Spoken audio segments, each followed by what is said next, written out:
On a deux personnalités, et moi je suis ravi qu'il y ait dans la boucle une personnalité politique, parce que c'est un problème politique. C'est pas qu'un problème des urgentistes, c'est un problème politique, de volonté politique. Donc Thomas Mesnier, certes médecin, certes urgentiste, mais surtout député, est chargé de mener un petit peu ça, avec notre représentation, entre guillemets, ministérielle, qui est le Conseil national de l'urgence hospitalière, dans lequel nous sommes tous représentés, les syndicats, les sociétés savantes, des spécialistes, pédiatres, réanimateurs, etc. Donc ça, c'est très bien. Et que son président, le professeur Carly, ait cette fonction avec Thomas Mesnier, c'est tout à fait logique. Moi, j'ai pas de problème là-dessus. Mais on ne va pas les laisser tout seuls.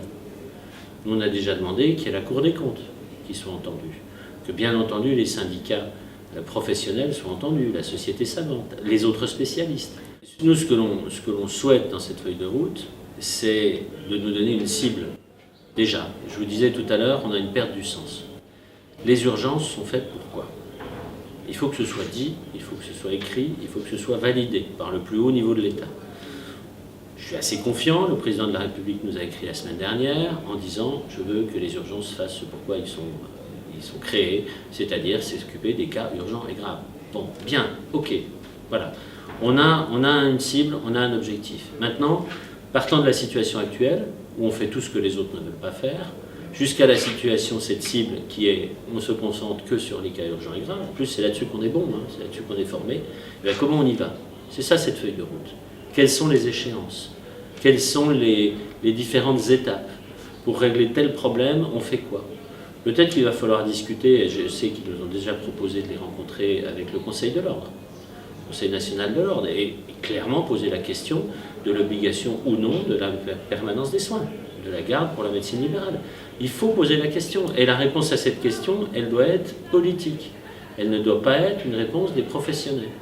Vous voyez un petit peu les différentes étapes qu'on va avoir. Alors maintenant, ce qu'il faut, c'est les mettre dans l'ordre. Pareil pour l'intérieur de l'hôpital. On sait que pour un service de médecine dans un hôpital, si on ne veut pas qu'il ait des phénomènes de surcharge, il faut qu'il ait un taux moyen d'occupation de 85%. Ça a été largement démontré par des études partout. On impose au service des médecines des taux d'occupation de plus de 95%. Quand je dis on, c'est l'hôpital entreprise qui impose ça. Comment voulez-vous qu'on s'en sorte? C'est-à-dire qu'on nous pose des critères où on sait qu'on va aller dans le mur. Il n'y a pas de problème. Oui, mais vous inquiétez pas, les urgences vont faire tampon. Ben non, les urgences ne veulent plus faire tampon, c'est plus possible.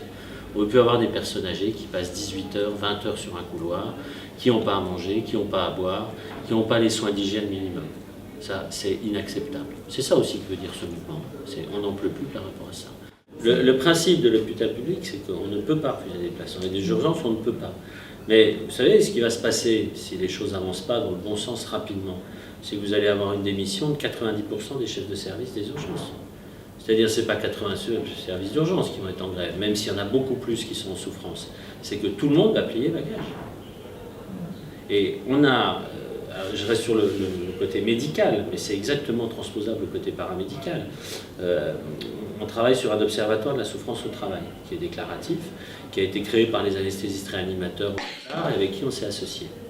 On a eu plus de déclarations de burn-out, vrai, c'était médicalement constaté, auprès des urgentistes sur les 3 premiers mois de cette année que sur toute l'année dernière. Ça va continuer. Si on n'a pas cette cible, si on n'a pas un petit peu d'oxygène pour arriver à tenir, ça va continuer. Et demain, nous n'aurons plus, vous n'aurez plus de service d'urgence. Ce sera fini.